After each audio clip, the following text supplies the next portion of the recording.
Hello, everyone. Welcome, welcome, welcome. We are so excited to have Harlan Accola and Michael Joy here to talk to you about and answer your questions about reverse mortgages. They've both been in this business for a very long time, and they just helped me with mine. So I'm going to let them tell you a little bit about it, what it is, etc. They'll take about 15 or 20 minutes to explain that, and then we'll go to our Q&A. So write your questions down. Or if it's you have to ask right away, I'm sure they'll be okay with you saying, hey, Harlan, hey, Michael. So thank you very much for coming on, Harlan. Thank you, Michael, for being here. We really appreciate it. I'm very excited about the customer service I got from your company, and please take it away. Well, thank you very much, Peggy. We are, as you know, pretty passionate about this. And I do more of the talking and Mike does more of the work, as you found out. He does the customer service. He does the hard work. I just do the quick talking. I can't say I'm the pretty face because, of course, he's much better looking because I'm an old guy. But Michael's only 8 years away from his reverse mortgage. I got mine last year. But Michael's in his 50s, so he's just a kid. Obviously, this will prompt some questions, but what I want to start out with, because this is a nest egg builder show, most of you understand that you can build wealth through real estate. Everybody has heard that, knows that. There's all kinds of books about it. You build wealth through real estate because it's the ultimate in leverage, because you can go buy a property for 10% down, 20% down, 30% down, and if it goes up, you get a lot better than a 10% return. And that's why people like real estate, because leverage is a huge component of that. But the issue is when it comes to your primary residence, the number of real estate investors that have their house paid off, their personal home paid off, is astonishing to me. Because where did the leverage go? How come you paid off your house? You didn't have to. When I turned 62 last year, I still owed about $440,000 or whatever on my house, which is roughly $1 million house. And I immediately switched it to a reverse mortgage. So my payment is zero. I didn't get a lot of money out.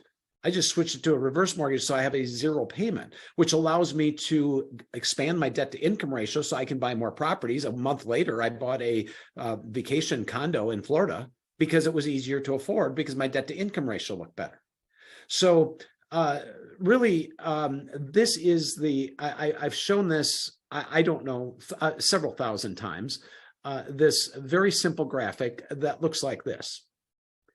And by the way, from the last time that I talked to you, Michael and I both worked at a company called Fairway, which is not a bad company, but we moved to Movement Mortgage because Movement has the ownership of Movement has a much better understanding of where this fits in the overall retirement plan, and works with the financial planning community in a much better way. So anyway, if you take a look at this graphic, when you think about building wealth, everybody who owns a home has three buckets of wealth. Bucket one is everybody has the ability to make money in wages, commissions, small business earnings, whatever, and later in life, pensions, Social Security. And all of that money that we make during our lifetime, our working years, goes up here into the 18 to 62-year-old bucket. And most of it evaporates right off the top, and we spend it on food and clothes, kids, cars, whatever. But we try to save money in our nest egg, not our real estate nest egg that this show is about, but the nest egg that is 401k, stocks, bonds, the savings accounts, liquid money that's designed for the future. Money we don't need today, but we want for the future. There's only about 5% that goes into that bucket, though. People have undersaved during the baby boomer generation rather dramatically. The greatest generation, my parents did a lot more saving. I mean, my goodness, Dad raised 4 of us kids on a 30-cow dairy farm in central Wisconsin and still had $300,000 left over when he died in his 80s.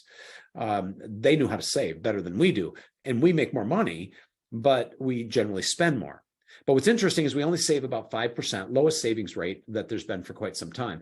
But we have a forced savings rate, and that's on our house because most people have a debt ratio of around 29% of money that comes from this top bucket and goes here into bucket 3. And bucket 3 is our house equity, real estate equity. Now, I'm going to shock some of you here for just a minute because this is a little bit weird for me to say this, and maybe you won't agree with me, but all of the equity in your home and in your real estate is worthless. It's worth absolutely nothing. You say, well, just a minute, I've got $2 million worth of real estate, or I've got whatever. Well, take a picture of your $2 million house or your properties that you have, investment properties, and I'll give you one of these little $100 bills. This is kind of like a little squeezy thing. It's got a little QR code on the back, but this looks like it's valuable, but it's not. It's worthless. This represents equity, and equity is worthless. But if we turn that equity into cash, now we've got something. Now we can use it. Now we've got money that we can buy gas, groceries, whatever. But equity itself is worthless. So when people say, I want to build equity, well, I want to build cash. I don't care how much equity I have when I die. I've never seen on anybody's tombstone, I died with $585,000 in home equity. Never seen that. And I nobody else that I've ever talked to ever seen that either. It just simply is not there. So the issue is that what I'm going to challenge you with today, and if you heard me before, I'm challenging you again, is why do you want to distribute and put so much money into bucket 3? What is the purpose of putting money into bucket 3 when you don't have to? Because I often ask people, why are you making a mortgage payment? Well, because I have to. If I don't, they'll kick me out. Well, that's true. But what if you got a letter in the mail when you turned 62 years old, like I did last year, and said, you no longer have to make a mortgage payment if you don't want to, and your payment is now optional. Now think about that. Your payment is optional. Really? So I could make a payment if I wanted to for tax purposes, but if I don't want to, I don't have to. Why would everybody not take advantage of that? I'm just a farm kid from Wisconsin who never went to college, so I'm not all that smart.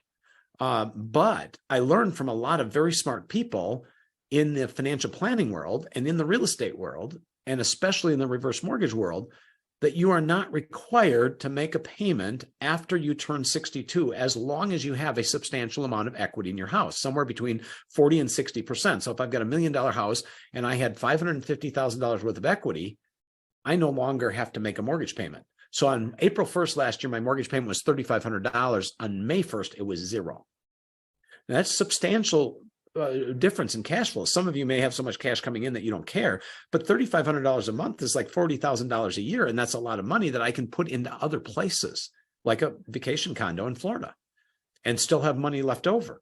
And now I've got 2 properties working for me because I leverage that as well. And you say, well, that all sounds well and good, but I don't like risk. I want my house where I live in to be paid off. Well, let me show you the risk of what I'm dealing with. This is my personal amortization schedule. And it shows a 60-year age bracket because my wife is 60. So it goes according to her age, not mine. So there's my starting loan balance of $444,000. And people say, well, if you're not making a payment, it's going up. Well, sure it is. By the time I'm 80, in 20 years, I'll owe $1 million if I don't make a payment, which I won't. I'll get into that in a minute. However, what happens if I live longer than that? You say, it gets worse because a reverse mortgage, all the interest is paid at the end instead of at the beginning, like it is in a 30-year mortgage. So it goes up much faster. You can see my mortgage in the beginning is $17,000 a year. By the time I get to age 90, it's $64,000 a year. So I lose equity at a greater rate, but I also gain equity at a greater rate because my house is worth more. Theoretically, that's not a guarantee. We'll get back to that in a minute. So if I live all the way to 100, I'll owe $2.6 million. Do I care? No, because my house, if it goes up at 4% a year, and houses have went up a lot more than 4% a year, but historically 4% a year, my house will be worth $4.7 million. So my kids, who are now 70 and 80, will sell the house when I'm 100 years old, and they'll pay off the $2.6 million, and the $2 million belongs to the kids. So they get the money anyhow. And will they really care at that point? Because I've been able to go 40 years without making a payment. And I never had to put all of that money into those payments of that $444,000. Yes, if I would have paid off that $444,000, my kids would get the whole $4.7 million. But I'm putting that money into life insurance, into Roth IRAs, and into other real estate. So my net worth is going to be higher. I'm going to die with less equity, but more cash, because I don't care about equity nearly as much as I care about cash. And that's the difference, because when people say I'm building wealth through real estate, what good is wealth if you can't use it? You walked into your financial planner's office and said, "Hey, I've got $1 million 401k. I'd like some of it." And the guy at the desk said, "Oh, no, Harlan, that's not for you. That's for your kids. Just keep sending money into your IRA, leave it alone. And when you die, we'll give it to your kids." That's what most people do with their house. When I die, I'll give it to my kids. People tell me that all the time. Well, why don't you give them cash instead of the equity in the house? Because cash ends up being more valuable because it multiplies in different ways, like buying more real estate, buying an investment property, buying a second home, putting money into a commercial property, whatever. Commercial properties, I understand, are going to get real cheap here in a little bit. So the issue is that there's other places to put that money instead of socking it away into your house. You don't have to continue to put it in the house. In fact, I will challenge you that the more money that you put into bucket 3, the less cash that you will have in bucket 2. This is a closed system. If you put more money into bucket 3, you have less cash in bucket 2. So why are we so hung up on putting so much money into bucket 3? Our whole generation is, because we've been raised by the greatest generation who told us that we should pay off our house, because back in the 30s and 40s, you should pay off your house because there were no reverse mortgages and there were no 30-year fixed rates. And there was nothing that could preserve that. And people lost their houses in the Depression. And that was a very different time than what we're dealing with right now. Because in 1988, during Reagan's time in office, Reagan was able to put this in place to guarantee that no matter how long you lived, you'd never have to make a payment. If it was upside down at the end, neither you nor your kids would make a payment. That changed all the rules. So now that means I can put money into bucket 3 while I'm working up here, 18 to 62 years old. And when I get down here to over 62, I can take the money back out. Risk-free, guaranteed that I will never have to make a payment and I will never be upside down. And if I am upside down, I won't be upside down. The kids won't be upside down, but FHA mortgage insurance will pay the difference. Now, that is a very safe bet because I'm guaranteed not to lose. How many deals have you got into that you were guaranteed not to lose? Not very many, but because of the Federal Housing Administration, I'm guaranteed not to lose. I'm not guaranteed to win. I don't know how much my house is worth. I'm not guaranteed to have $2 million worth of equity when I'm 100. I think that will probably happen because we've got a lot of inflation, but that's not a guarantee. But the government is guaranteed that if it goes down, I won't have to pay the difference like what happened in 2009. Now, I keep a close eye on the chat, and I realize that some of the things that I'm talking about here are not conventional wisdom. And it's not like, oh yeah, I want to do a reverse mortgage when I get older. In fact, if you talk to a room full of 100 people, only maybe 3 or 4 will say, yeah, I'm going to do a reverse mortgage when I turn older. Most people say, no, I'm not going to do one.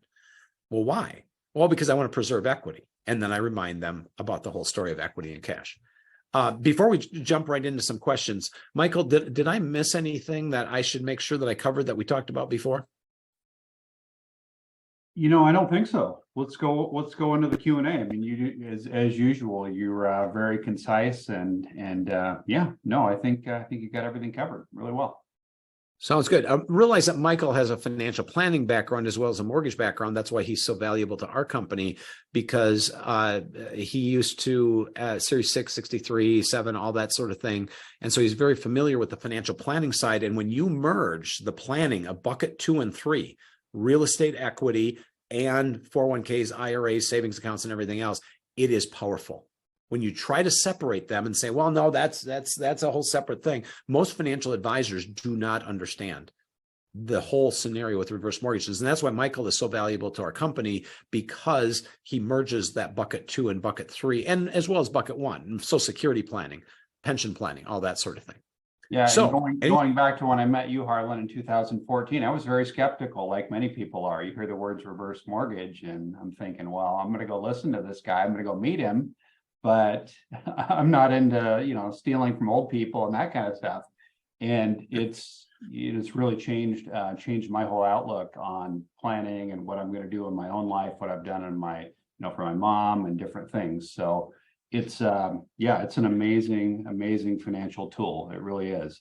That is best used as a part of a plan and not a loan of last resort. That's been the The problem with this product the whole time is it was initially put out there as a loan of last resort. So that's, what most people still view it as. Whereas, it works in that capacity clearly, but it works so much better if you set it up before you need it.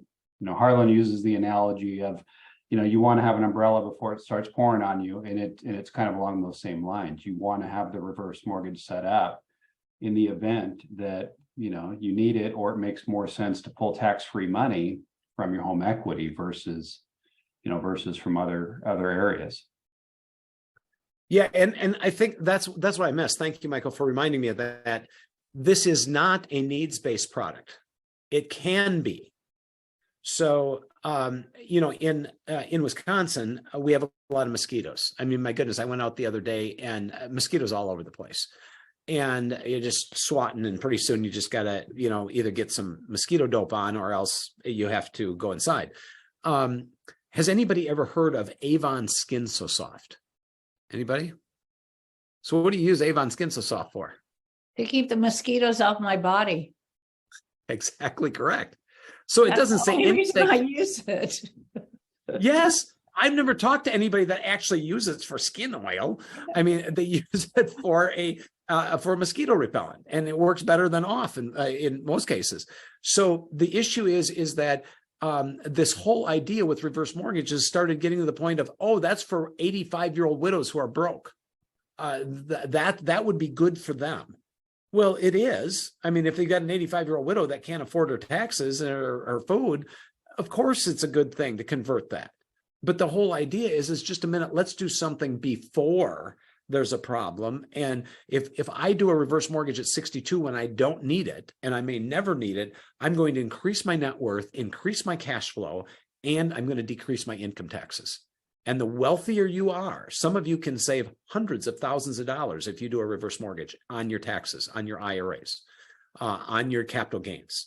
Very important to understand what's going on there. So this is not just a loan of last resort. It can be used for that, just like Avon Skin So Soft can be used as a body oil, but it really works better as a mosquito repellent. And so this really works better for wealthy people as compared to poor people. Cliff, you've got your hand up, and then I'll answer the questions in the chat box. Yeah. So my question is, if someone has already paid off their mortgage, can they still do a reverse mortgage? And are there any downsides to that or benefits to that? Yeah, so let's categorize how a reverse mortgage can be used, so it's a little bit simpler in your minds of how this works. There's three types of people that can use a reverse mortgage. The first group, their house is paid off. So they put too much money into bucket 3. So we're going to give them a refund because they only had to pay it down to 40, 50%. And now they paid it down to 0. And so now we will give them money back in the form of a line of credit, in the form of a monthly check, or in the form of a lump sum, depending upon what they want to use it for. Now realize we're only going to go up to 40, 50%, depending upon age. So if you got $1 million house, you're only going to get somewhere between $400,000 and $500,000. But that is a liquidity is created. You still have equity. You still have $500,000 worth of equity, but we create cash. Some of that to pay off your existing mortgage. But if you have no mortgage, then we'll just give you a great big line of credit. That's group 1. Group 2 are people like me that we're still making a mortgage payment. We just eliminate the mortgage payment and turn it into a reverse negative amortization instead of requiring a monthly payment. So we make it into an optional payment that I can pay monthly. I get this bill every month, and it says this is not a bill. Pretty cool. I owe $506,000, and it is not a bill. That's awesome.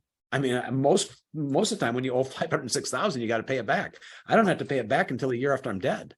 I mean, that's really good terms. When you're negotiating terms, you want that. So group 2 is we're just saying you can pay with equity now because you got enough equity. So we'll accept equity in payment instead of cash. You don't have to send us money every month. But if you want to send us cash because you don't have anything to do with your money, that's better. Then go ahead and send it in. But you don't have to. Now, group 3, they're in the wrong house. One of the first things I asked Peggy when she was thinking about a reverse mortgage is, are you in this house long term? Because if you're going to only be in the house for the next year or two, you shouldn't do a reverse mortgage because there's higher costs in a reverse mortgage than a forward mortgage. And so there's no sense in investing in that if you're only going to use it for a year or two. So that's the third group. So some of these are lump sums, some of these are lines of credit, and some of these are monthly checks or a combination of all three. Great question, Cliff. That makes a lot of sense. We have a few more questions too. Yes. So Danny, does a 62-year-old apply to all mortgages? Many of you are in California, so you can do jumbo loans up to 8 million. Jumbo loans are not as good as the FHA-HECM in most cases because they have lower closing costs, but they have much higher interest rate. So you erode equity at a faster rate. Those go down to 55 years old. So, Michael will evaluate based on your home value and based on where you're at with your age, what makes the most sense from that. But otherwise, 62 years old, you have to be 62 to do an FHA-HECM product. So on my 62nd birthday on April 26th, in the morning of the 27th was the earliest that I could do my mortgage. And that's when I did. But he asked about all mortgages. So like you have a home in Florida, you have a home in Wisconsin. Does that reverse apply to all? I don't know if that's what he meant. No, that wasn't, the question was more directed as I have a mortgage now. In order to do this, I basically have to get a different mortgage that's called a reverse mortgage, and that other mortgage goes away. Yes, we're going to refinance it, Danny. We're going to refinance it from a forward mortgage to a reverse. Yes, this is a refinance from a forward to a reverse. Okay, so that covers a mortgage, and you said the home has to be at least 50% paid, or how does that work? Or more, depending upon your age. So I was eligible for $444,000 out of a $1.2 million house. But as long as the value of the home, half of it's paid, then you can get a reverse mortgage. Right, but we cap that at a certain level depending upon the rate and depending upon your age. And so that will vary somewhere between 35 and 65% depending upon age. So, for example, if you are eligible for $444,000 and your payoff is $300,000, well, then we'll pay off the $300,000 and give you a $140,000 line of credit. But you're capped at $444,000 like I was. Okay, and then no more payments, and they'll just accrue, they'll build up. And you said also if it becomes negative, meaning that the payments grew faster than the valuation of the home, that doesn't change anything. It becomes negative at the end of the road, correct? Yes. So like, for example, if you went upside down in 2008, 2009, you had a problem and then you had to make up the difference. And that was a huge issue. A lot of people just stopped making their payments when they were upside down and went into. But I'm talking about when you're in the reverse mortgage, you're not making any payments. So you're not making any payments. And let's just say you do it at 62, but you live to be 100. So that's a long time, right? Yes. You're not making any payments. At one point, possibly that the balance might be bigger than what the home is valued at. Correct? Yeah. Correct. If it goes upside down and I owe more than the house is worth, nothing happens. My equity is gone, but I don't have to move. Right. So you could stay there. Then when you pass, then that mortgage, the mortgage takes care of the house, and then the negative balance doesn't have to be paid by anybody, my children, my trust, or anybody else. It's non-recourse, and you guys are familiar with non-recourse loans. We put that in a silo, and you never have to pay the upside down portion. Isn't that what the insurance policy is for? Yes, and that goes ahead to Doug Harris's question. Why are there higher costs with a reverse mortgage than a regular mortgage? Because I got to give up 2% of my home value. I got to give up $20,000 in mortgage insurance to guarantee that if I'm upside down, I'm not liable for it. FHA is. So FHA is going to take care of that. Is $20,000 a lot of money? In one respect it is, but my house probably went up by 2% or down by 2% in the last few months anyway. I'm paying for it with air. I'm paying for it with equity. And so I give up that 2% of equity to cover if something goes wrong in the future with home values or if I live too long. Is it a one-time $20,000 insurance for that? Yes. Yes. So that's cheap because that's a 40-year insurance. Exactly. And but when people say that's expensive, I said, compared to what? Yeah. I would have paid double that. Yeah. Well, I talked to a Uh, lady this morning, actually, that got her reverse mortgage in 2006. So she's out of money and she's almost out of equity at this point because she got her reverse mortgage at the perfect time. You know, a couple of years later, the value went down by 50% of her house. And so, you know, she's 89 and healthy. She's had a reverse mortgage for the last 17 years, never made a payment. I mean, she clearly wouldn't have been able to be in that house for all that time, you know, had she not gotten that. So, you know, her timing was great in 2006. Obviously, nobody's got a crystal ball as far as what housing values are going to do down the road, but you know, we're still at a level where they're very high. So, you know, great time. It's a great time to get one for sure. Right, and then you could take that equity and invest it in something that'll have you never run out of money. Like now she's out of equity, so she can't take any money and live anymore unless she's got other investments that'll pay for that. Is that correct? That's the key. And that's why we're so concerned about getting this message out to all of you in Peggy's group as part of the Nest Egg Builders. It's a lot of people don't have enough money in the 401ks. You may be shocked or maybe not to know that more than half the people in the United States have less than $140,000 in savings. More than half. Where are they going to get their money for the next 40 years if they live to be 90 or 95? The only option they have is to die early because they're going to run out of money. I mean, that's why you need to participate in programs like this to be able to double your money, triple your money, instead of getting, somebody told my wife at the bank today, she went and closed out a checking account and took out, some money. And they said, if you'd like, you can leave it here. We'll pay you, we're all the way up to 4.7% for a 13-month CD if you want to leave it here. Well, that's great. Or 4 point. No, it was actually 4.7. And well, that's great if you're happy with 4.7, but look at many of the things that, how many deals would Peggy invest in for 4.7%? Like zero. Yes. So, you want to be able to multiply that and not putting your money to work. Some guy told me, oh, I'm making double payments on my 2.5% mortgage, and he's over 62. So you're happy with a 2.5% return? That's all you're getting by paying off your house. Why on earth would you pay off a 2.5% mortgage? It doesn't make sense because you can do something else with that money. Cliff, Go ahead. Oh, Fred has a question. Wait a second, Cliff. Oh, Fred, so this will bring up a whole new subject because Fred's asked about a floating or a fixed, and I know that's two different subjects here. So it is. Yeah. So Fred, I'm going to let Michael. Fred. I'm going to let Michael explain the interest rate thing because he does a really good job of that.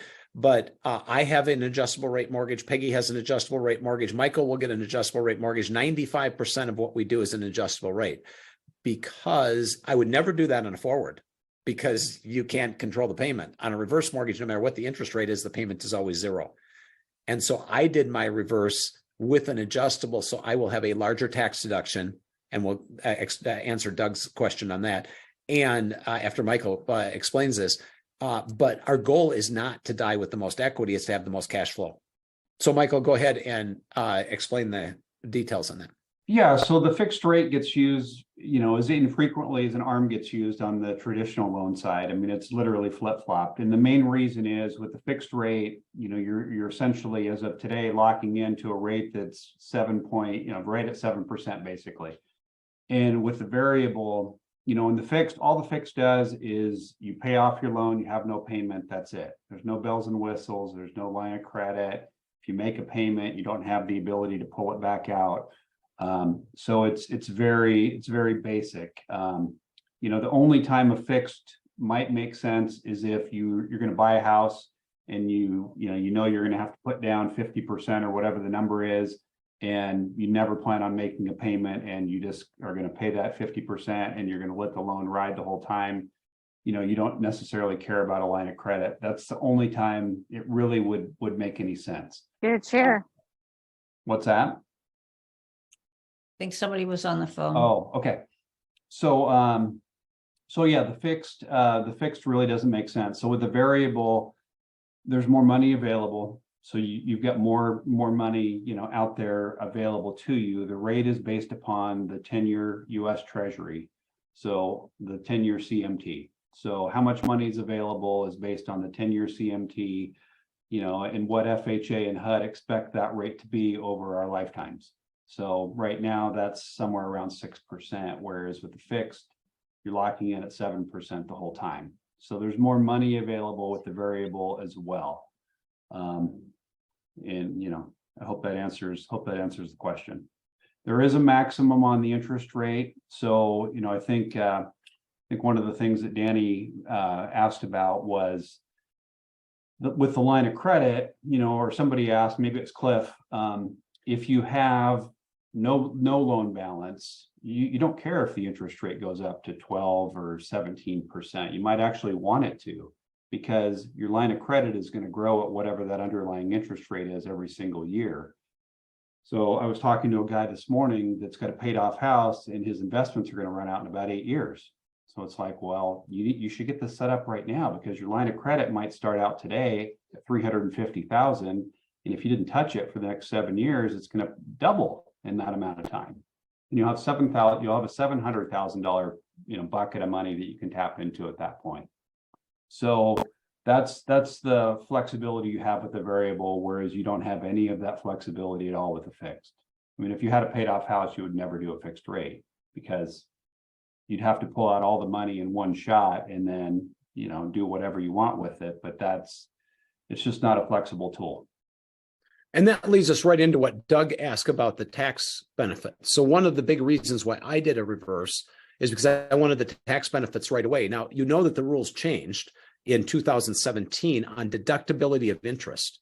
So if I pull money out of my house and I use that money for living expenses or to buy a car or whatever, that is home equity debt, and it's no longer deductible after 2017. That's gone. We completely lost that deduction. I remember a time when interest on credit cards were deductible. Well, now you can only deduct one thing, and that is mortgage interest that is acquisition debt, money that was used to acquire a property, either your own or some other property. You could write it off as business debt if you use it for business. So the issue is every 3 years, I'm going to have $90,000 worth of interest, 90,000. So my balance will grow from 500 to 590. I will pull $90,000 out of an IRA or out of a capital gains of a property that I'm selling, and I will pay it into my reverse mortgage. When I do that, I will get an immediate tax deduction in a 1098, because I stack the deductions and I'm way above my standard deduction. Because my standard deduction is 30,000, less than as 8% of people are deducting their mortgage interest right now because of that big, huge standard deduction. But with a reverse mortgage, I can stack my deductions, and I'm going to pull that money out every 3 years, 90 grand, pay it in, and deduct that off from my payment. And then it gets better. I can pull that $90,000 back out anytime I want, tax-free. That is a huge advantage. If you want my white paper that I wrote on this, when I was working with Dr. Barry Sachs in Napa, who has his own reverse mortgage, a tax attorney who has been doing this for a long time, I can send that to you. I'll send that to Peggy, and she'll get it out to you as well, or contact me directly, and we'll make sure that we get this information to you, because it is a huge issue in taxes. The other thing, you can use it for Roth IRAs, but all of the money coming out of a reverse is tax-free because it's borrowed money. Why would people not take advantage of that when it is? I was talking to somebody in San Diego the other day, and I said, do you guys know that there's $450,000 sitting on your dining room table behind you? Because I was seeing into their house, and they said, there's no $450,000 on our dining room table. And I said, well, I can get it there, because it's hiding in plain sight. It's in your house, and you're doing nothing with it. So let's Cliff, go go to ahead. you, and let's go go ahead. to Cliff. So, I mean, before I go on the question, it sounds like if someone, is doing a reverse mortgage, by the time they have to take RMDs from bucket 2, then the tax benefits can help offset what they'd have to pay in taxes for those RMDs. So it sounds like it'd be a really good benefit for them overall. It's a double win, because by the time I get to 72 and I have to do RMDs, I plan on having most of my money into a Roth, because I'm going to be doing this all throughout the next 10 years as I have interest building up. So I don't care if interest rates go to 12%, because I don't want the equity. I want the cash. Okay. So but if I have money left in my IRA, then yes, my RMDs are decreased, and I'll still be able to take deductions on the RMDs. So you're 100% right. You tied those together. Okay, perfect. I guess my question's in two parts. So if someone takes a lump sum, can they also take a monthly distribution, or is it one or the other? No, you can combine the three. So I had somebody a couple of years ago, they wanted $100,000 cash out to buy an RV. They wanted another wanted another $1,000 a month to supplement their income and to do more traveling. And the third thing was they had $100,000 left. They turned that into a line of credit. So you can mix and match depending upon what your needs are, and you can change that without refinancing. So if they wanted to turn the $1,000 a month into a line of credit, or turn the $1,000 or turn the line of credit into a monthly income, you can change that back and forth without refinancing for $20. Well, that's pretty cool. Okay. So my next question, if someone needs to have repair work done on their home and they're considering a reverse mortgage, will it impact their value? Is my first question. Secondly, could they then do a line of credit to do the repair work on the home? There's a lot of people that use this to fix their homes, remodel their homes, put on a mother-in-law suite, whatever, use the money in your home because that's money that now is turned into deductible money. If you invest that money back into your house, all of that is acquisition debt, buying, building, or remodeling a house. So now that is deductible. So you're foolish to take the money from anywhere else when you can take it out of your house. Will that increase your value? It depends on what it is. You should talk with Michael and say, hey, we're going to, put a new roof on. A new roof is not going to increase your value much. A new bathroom will. And Okay. if you did an ADU, that would increase. So if you get that increase, then now do you have more money you could pull out of the property because you had a new appraisal? Exactly correct. So you can, somebody asked about this, you can refinance these loans whenever you want. This is just like a 30-year mortgage. If you want to refinance because the value went up, a whole ton of people on the West Coast, Michael's right in the epicenter there by Seattle, whole ton of people refinanced when their house jumped from 600 to 800 and took more money out. The price goes down of your house, you never want to refinance. But if it goes up, you can refinance anytime you want. Okay. Danny. Yes, so I have a quick question, kind of alluding back to the taxes. So if you are building up during the year, you're building up interest that you didn't really pay because you have zero payment. Can you use that interest alone as a tax write-off within the limits that the government allows at the end of the year for your taxes? Yes, but you have to pay it. So if you look at the tax regs, there's a CPA that after I spoke, he brought up the tax regs from the IRS, which I'm very familiar with, obviously. And he said, you actually can't deduct reverse mortgage interest. It says right here that reverse mortgage interest is not deductible. I said, you missed a word. It's reverse mortgage accrued interest is not deductible. You have to make a payment. You have to pull that money out from somewhere and make a payment in. That's why we don't do fixed rates, because you can't get the money back out. So what you want to do is you take a look at the end of the year and say, okay, I've got $30,000 built up on interest. Do I want to pay it? No, I'm not going to be far enough above my standard deduction. So I'll wait till next year. And then next year you get 60 grand and then you do it the next year, but it must be paid. It cannot be accrued. So you pay it and then you said you take it out. You can, you don't have to, you can leave it in there. You might want to wait for the right investment to come along. So you might pay in 90 grand and then you leave it sit for a while because it's growing at 7% or 6% or whatever. So you can leave it in there and then you got the next deal and you pull it out. And so from a real estate investing standpoint, you can put the money in, pull it back out, put the money in, pull it back out anytime you want. And all of it's deductible because you're using it for real estate. And Danny always has something good to invest in. I try. He goes out and finds it, and then he offers it up to us, to everybody here who would like to invest with him. Thank you, Peggy. You're welcome. Anything else? Any other questions? I'm surprised Ethan hasn't asked a question. Well, I had a question. Let's see if you answered it. Oh, well, it was just about accredited investors. Accredited investors always look at that they have to, if they were just doing asset, to have at least $1 million of equity. And you're talking about equity, but they can't count their own home, so it doesn't matter. It'd have to be separate anyway. Yeah, and let's talk about that. This doesn't affect your credit. Your debt to income ratio, this never shows up on a credit report because you don't owe it. Your house owes it. So that makes it a lot easier to qualify for an investment property if you're buying it directly, or if you're putting, you're looking at anything. As soon as I got my reverse mortgage, I had no mortgages on my credit report. It's gone. So it actually helps you in other situations. I didn't know about that. That's really good. Yeah, it makes you look better from that perspective. And people that are doing planning for, none of you are in this situation likely, but if you get to be 80 or 90 years old and you spent down most of your other money and you don't have a lot of other money and you need to qualify for Medicaid, all the money in your house cannot be recaptured by Medicaid because you've already used it. And we put two great big mortgages on there. It also works with wealthy people like many of you who want to be protected. The mortgage that is in my house is a $3 million mortgage. I only owe $400,000 or $500,000, but there's a $3 million mortgage on there because I could live to be 100. And if I live to be 100, guess what? I am always that balance could go up to that. But during the entire time, I can protect the house. Who's going to sue me and put a lien on my house when it's all protected inside of that reverse mortgage?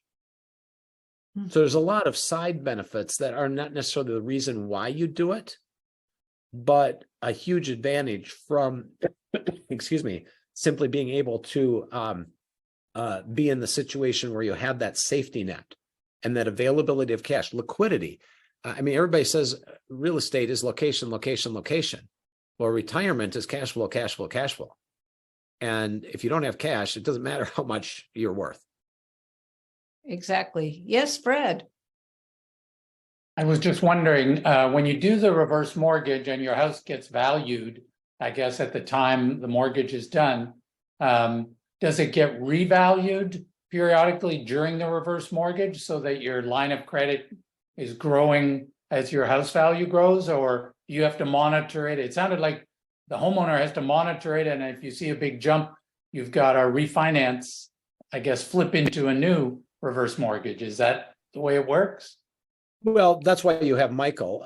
Michael will call you as soon as it makes sense to refinance if the values have jumped up that much, but realize we're already factoring in a 7% increase on your line of credit. So if your house goes up by 4% a year, normal increase, you never have to refinance.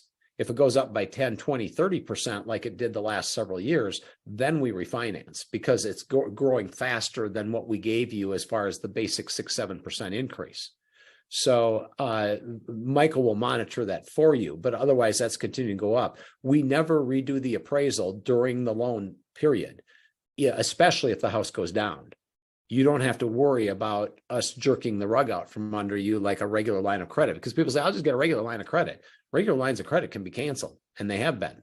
During COVID, in 2009, billions in lines of credit were canceled. Wells Fargo canceled almost all their lines of credit last year because they don't want to be in that business. And the people that had their lines of credit is just gone. And so that's a situation that we never revalue the house and redo your line of credit. That's set on this trajectory. But if it goes even better, then we'll refinance and give you more. And that's and it's not as costly to do a refinance as it is to do the first loan because you don't have to pay the difference in mortgage insurance again. If your house goes up by $200,000, you only pay on the $200,000, not on the whole $1,000,000. Oh, I see. Okay. I have a question now that you've brought this up. So the reason to do the only reason I could think that you would want to do a refinance at any point is because you wanted a larger lump of equity you could pull out of the house to invest. Is that really the only reason to do a refinance? It is. You might have a $500,000 line of credit, and now your house went up to the point where you can get a $600,000 line of credit. And you want to invest another $100,000 to keep the money working for you. I mean, think about it. If you had money in a money market, or especially in the money markets that have been paying out 2-3% for a long time or less, 0.2 or 0.3. You want to put that money to work. It would drive you real estate investors nuts to have a couple $100,000 earning you 0.2%. You just want to put it to work. You know, it's sitting there idly. Well, the same thing should apply to the money in your house. Why are you leaving that lazy money sitting in your house? Put it to work, especially when you can do it in a risk-free way. Because when people say reverse mortgages are risky, I kind of laugh about that, because what's risky is having a forward mortgage. You have to make a payment. I mean, come on, that's very expensive. Thank you, Jack. Appreciate your info in the chat box as well. Doug, you've got a question. Yes, I want to make this as concise as possible so that I can understand exactly what you're saying. So I'll start like this.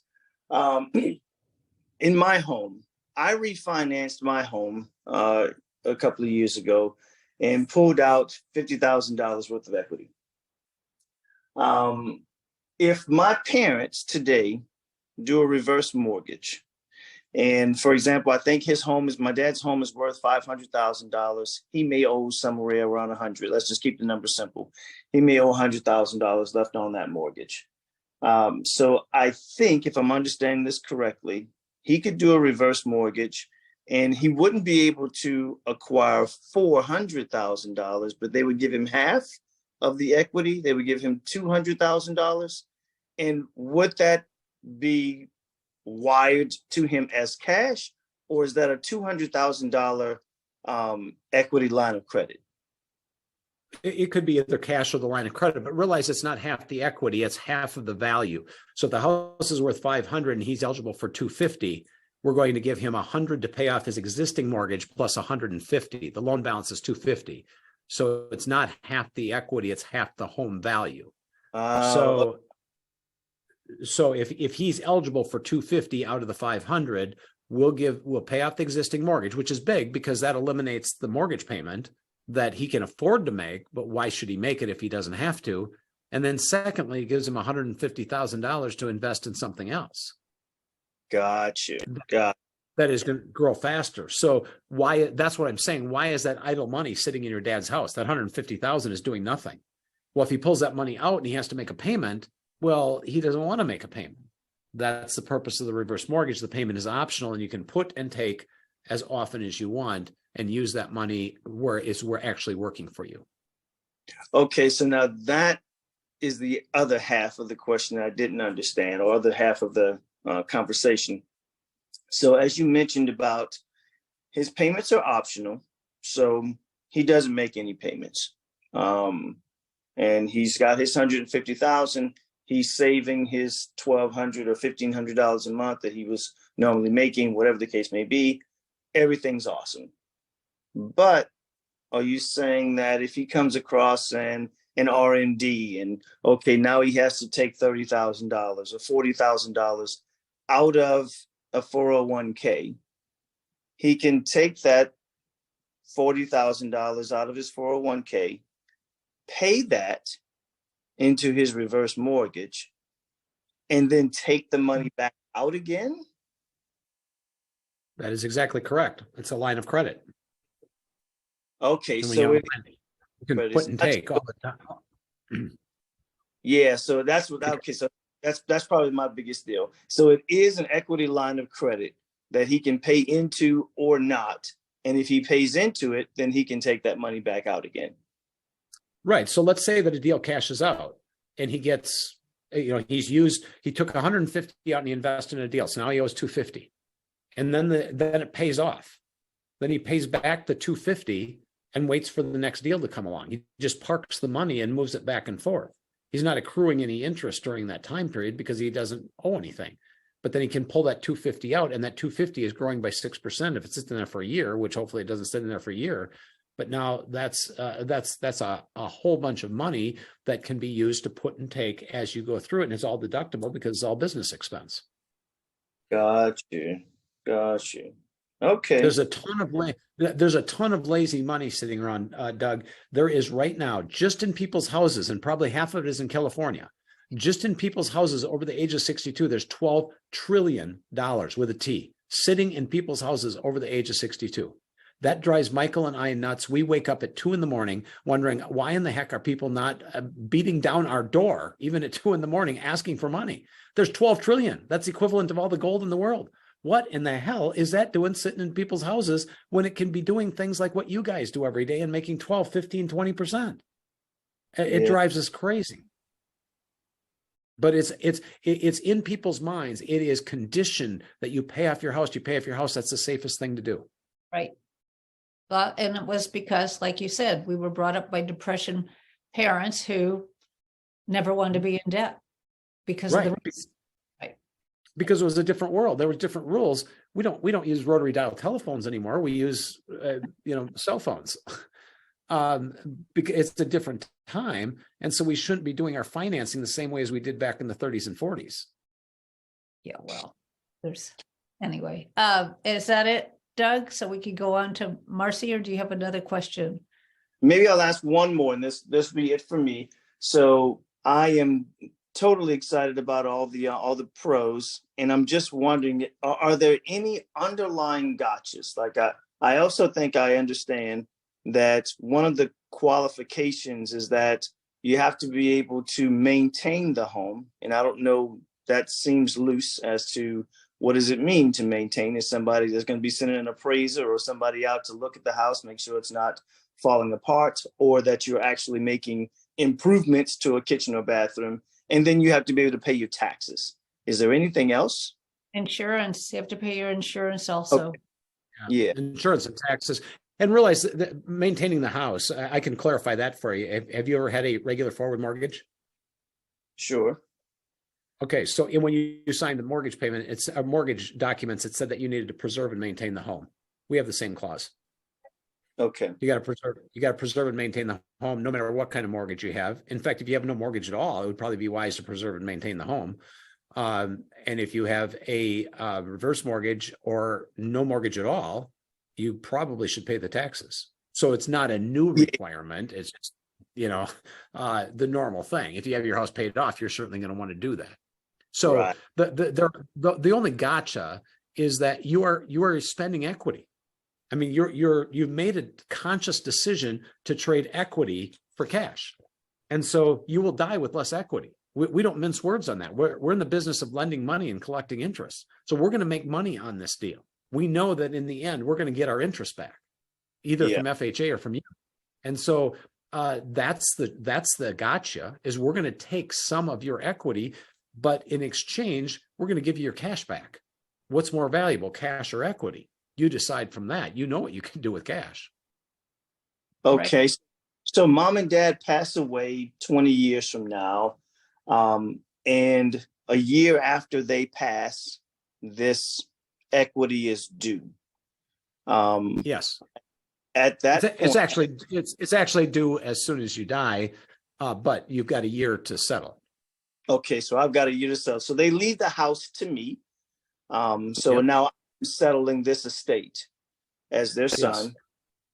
I can then either allow the FHA insurance to take care of it, I guess, if it's upside down.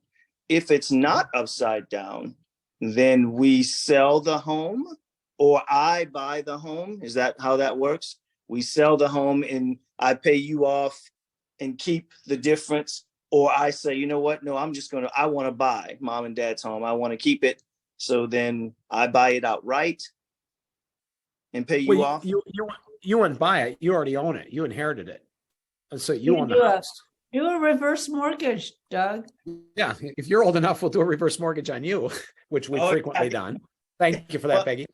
Yeah. Well, at that point, though, it's not my primary residence, though. So I am over 6. I would be over 62 at that point, but their home, my mom and dad's home, wouldn't be my primary residence. Right, but it might be an investment property. It doesn't matter. We'll come to you, Doug, and we'll say, okay, here's the deal, Doug. Your mom and dad's home is worth $1 million. We just did another appraisal. That's the only time we do an appraisal is when somebody dies. Okay, so we do the appraisal. We say your house is worth $1 million, and they owe 500. That 250 that they got went up to 500. You have 3 options.